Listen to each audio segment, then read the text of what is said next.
I may never be the best, but I'm not going to allow myself to feel like I'm great just because I'm measuring myself against the worst. It's not just that you learned how to monetize better.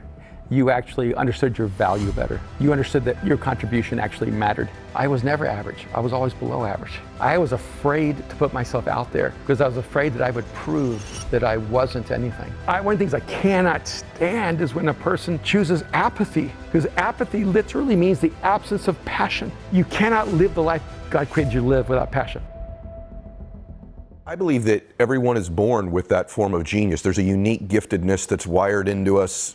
2 or 3 unique things. It could be your humor, your beauty, your intellect. Your daughter's this amazing singer. You're obviously an incredibly creative person. I'm a client of yours in your clothing brand. I wear your stuff all the time on my Instagram. Every time I get a compliment, so I'm pretty much wearing your clothes, right? You're wearing them today. The way that you write and express yourself. But people think, well, maybe my gift isn't. There's these apparent gifts, as you said earlier. Michael Jordan, 6'6", can windmill dunk and shoot. But there's these gifts that we don't give ourselves credit for. It could be your discernment, your kindness, your sensory acuity, your humor, your touch. You know, you're born with them. And I feel like that imagining what those gifts are and how to use them in the service of other people is the most blissful people that I know.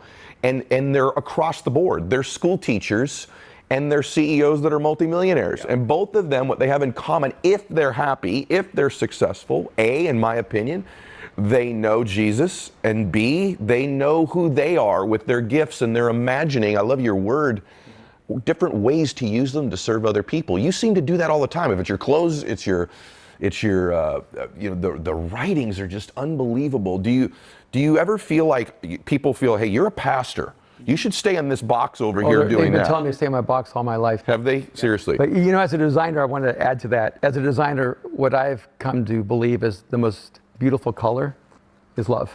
And you know, if a person says, where do I start? Just start loving the people in your life. Because when you start living a life of love, the whole makeup of your life changes.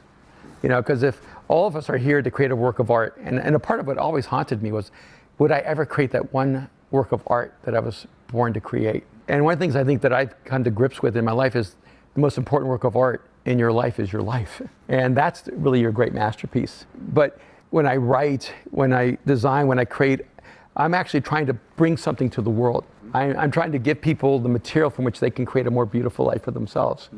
And there's part of the reason why I do design clothes. Oh, I got so much hate. And I got hate because my stuff is actually expensive. Yes, it is. You know, but I feel like Jesus turned water into wine, and it was the best wine in the world. He didn't create some, Shangri-La, midnight special thing you buy over at, at 7-Eleven or something like that. He created the best wine in the world.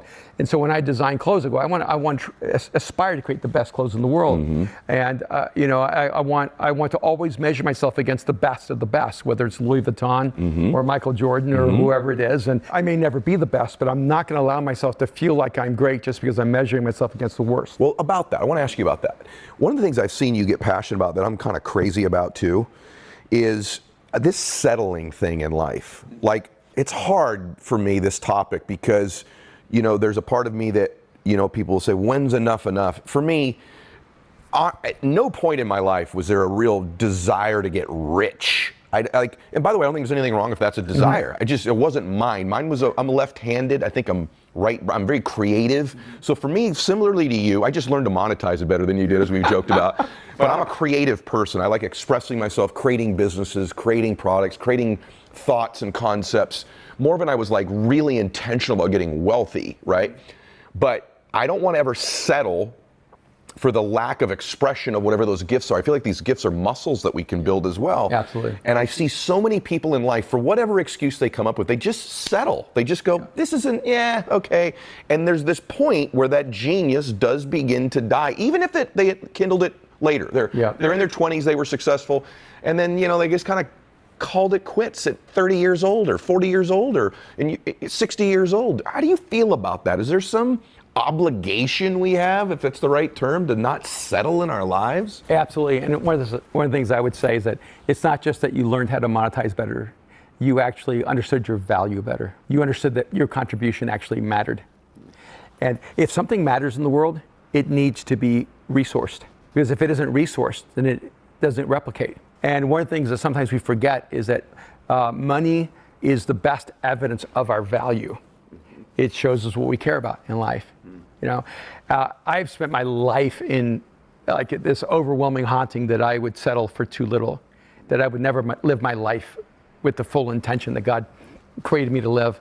And some of it is, my own personal dysfunction, being told that I would never accomplish anything, being explained by a parent that, hey, we always told you were nothing, hoping that you would rebel so that you would prove us wrong. Not a great strategy. It's a terrible parenting strategy, but that was the strategy they had. And I took my son when he was 15 to meet my stepdad, because he wanted to meet my stepdad, Bill McManus. And in that one meeting where my son met my stepdad, he said to my son, I don't know what your dad's told you, but he was just average. Oh my gosh. He said, his brother was exceptional. He was a great athlete. He really had talent, but your dad was just average. And I remember saying, to my dad, saying, hey, Dad, what else would I say? Of course, I was just average. And as I left, I had this like haunting pain of why was this the one thing my dad wanted to say to my son about, his dad? But then I was haunted by something worse. I was never average. I was always below average. Average would have been a compliment.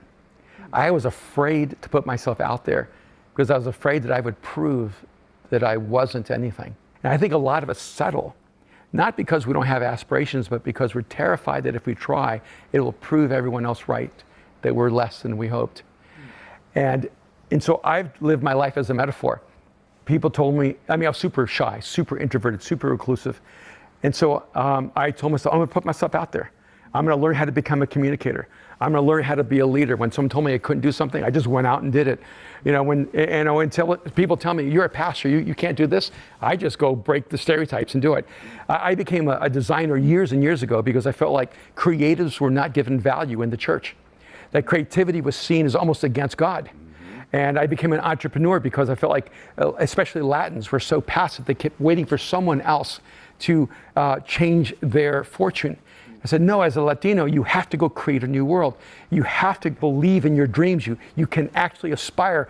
And I failed like crazy because I want people to realize failure doesn't kill you. It doesn't end your life. And so, yes, one of the things I cannot stand is when a person chooses apathy. Because apathy literally means the absence of passion. And you cannot live the life God created you to live without passion. By the way, this is why I'm not a Buddhist. A lot of Americans love Buddhism because they don't understand Buddhism. Buddhism's ultimate end is the end of desire. It's the elimination of passion. It's the elimination of self. Christianity is different. See, Buddhism says the great evil is your desire. What the Bible actually says, no, God created you with desires. And those desires will actually become your compass to the life God created you to live. The Bible actually says, love God and He'll give you the desires of your heart. God actually wants to fulfill those desires. And so one of the things that really draws me to Jesus is how passionate He was. If you want to know what God is passionate about, look at the cross. In fact, the last 3 days around the life of Jesus are called the Passion. That's right. Because if you want to know what God's passionate about, look what He was willing to sacrifice for. He was so passionate to end the destructive power of death that He died on the cross for us. He was so passionate to bring us to life that He died for us. I'm going, oh, God is not a God who's apathetic. He's not trying to move us to the end of desire. God is trying to move us to the most passionate life possible. That's freaking brilliant, Erwin. Now, it's exciting to me. That means I get up in the morning, I get to feel fully alive. So do you think there's a correlation between one's passion level and their willingness to sacrifice then? Absolutely, because you can only know what you're passionate about by what you're willing to sacrifice for. And there's a lot of things I'm interested in, but I'm not passionate about. I'm just not willing to sacrifice for them. I was at a TED in Rio de Janeiro and came out of the lobby. There was this whole group talking, and the founder of the Center for Global Consciousness from Hong Kong was speaking. And I somehow got pulled into this conversation. And he said, if we're going to achieve our ultimate humanity, we need the elimination of all thought. And I said, when you say the elimination of all thought, do you mean also the human imagination? He goes, absolutely. We must come to the elimination of all thought. But it's not just that. And I said, well, what else? And he said, if we're going to become the ultimate expression of humanity, we must also eliminate all feeling, all emotion. And I said, when you say all emotion, do you also include love? He said, yes, even the elimination of love. And I looked at him, I said, no, give me love and imagination, and I can change the world. Absolutely, Yeah. absolutely. And I think a lot of people are on the wrong spiritual pursuit because they don't understand that the central message of the scriptures of Jesus is that give me love and imagination and you will change the world. Oh my gosh. See, this is one of these things, you guys, I had Erwin, I think, Erwin will probably end up being on the show about 46 times, I'm pretty sure, because I knew this would be what we would do today. Like, I haven't even gotten into his childhood. You heard a little bit about his dad there. There's all these things. And, you know, I just want to, first I want to say one thing. All of you should be following Erwin. You're going to want to get any of his books that are already out. The one that's going to be coming out, you're going to want to get. But I got to tell you guys something.